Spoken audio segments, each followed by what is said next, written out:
Baik, bismillahirrahmanirrahim. Assalamualaikum warahmatullahi wabarakatuh.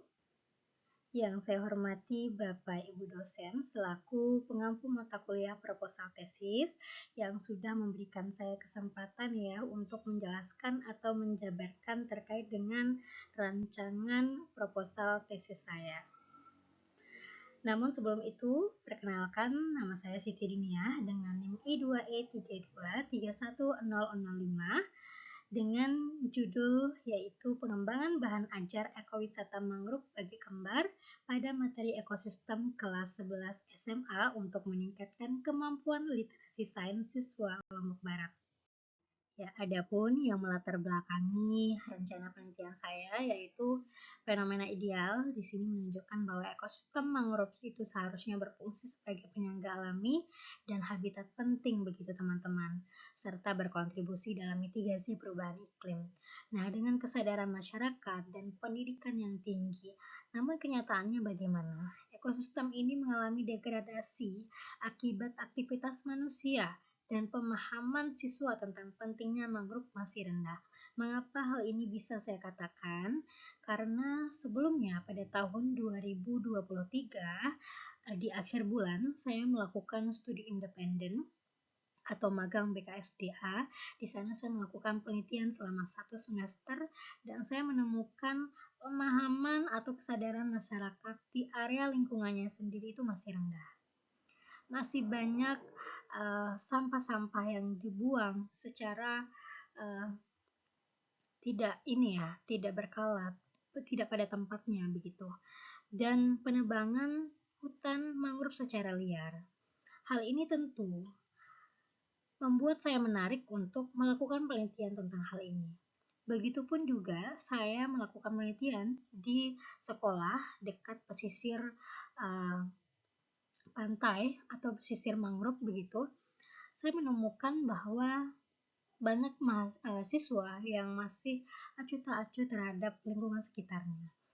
Dan tentu hal inilah yang membuat saya tertarik untuk meneliti dari berangkatnya kurangnya kesadaran siswa yang dapat diatasi dengan pengembangan bahan ajar berbasis ekowisata mangrove yang kontekstual dan interaktif.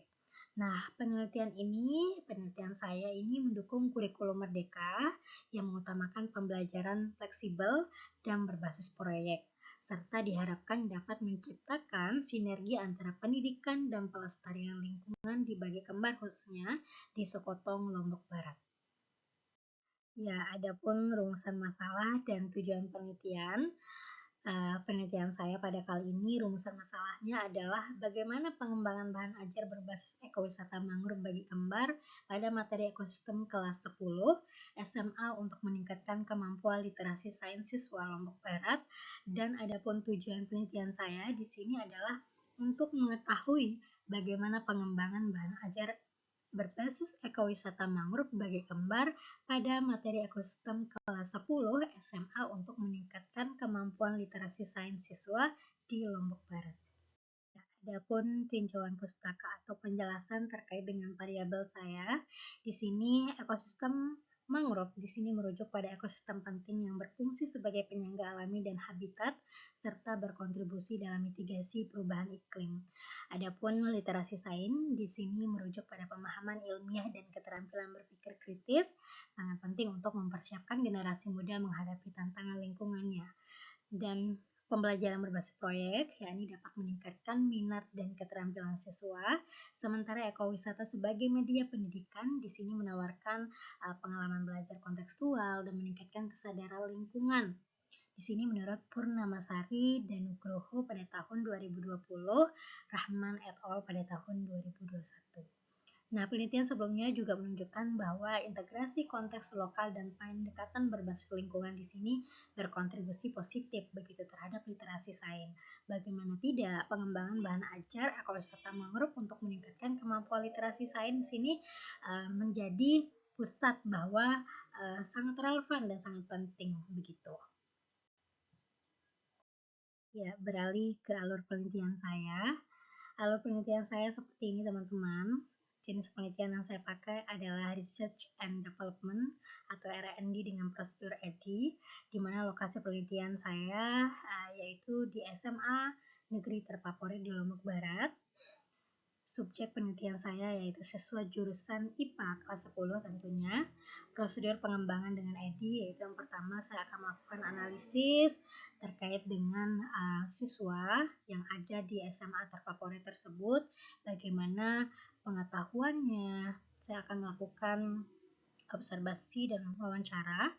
Yang kedua adalah saya akan melakukan desain. Selanjutnya saya akan melakukan development. Selanjutnya saya akan implementasi, dan selanjutnya terakhir saya akan melakukan evaluasi terhadap bahan ajar yang saya kembangkan. Dan teknik pengumpulan data yang akan saya lakukan dengan cara observasi tentunya, wawancara kepada pihak sekolah dan lingkungan, angket yaitu berupa soal pilihan ganda. Ya. Adapun metode penelitian saya di sini menggunakan pendekatan Research and Development atau R&D dengan prosedur EDI untuk mengembangkan dan menguji efektivitas bahan ajar ekowisata mangrove di SMA Lombok Barat, SMA terfavorit yang saya gunakan di sini. Nah, desain penelitian di sini mengikuti model Borg and Goal, di mana dengan pengumpulan data awal, perencanaan, dan pengembangan prototipe diikuti oleh uji coba terbatas, revisi yang saya lakukan, dan uji coba lapangan di beberapa sekolah terfavorit. Nah, penelitian ini rencananya dilakukan pada tahun 2025, 2024 akhir mungkin, atau awal 2025, melibatkan siswa kelas 10 sebagai populasi dengan sampel yang dipilih secara bertahap. Nah, prosedur penelitian di sini mencakup identifikasi masalah, pengembangan dan evaluasi pembelajaran, serta penggunaan instrumen seperti kuesioner dan observasi, dan mengumpulkan data tentang dampak dan bahan ajar terhadap literasi sains siswa. Ya, begitu. Sekian, terima kasih. Wassalamualaikum warahmatullahi wabarakatuh.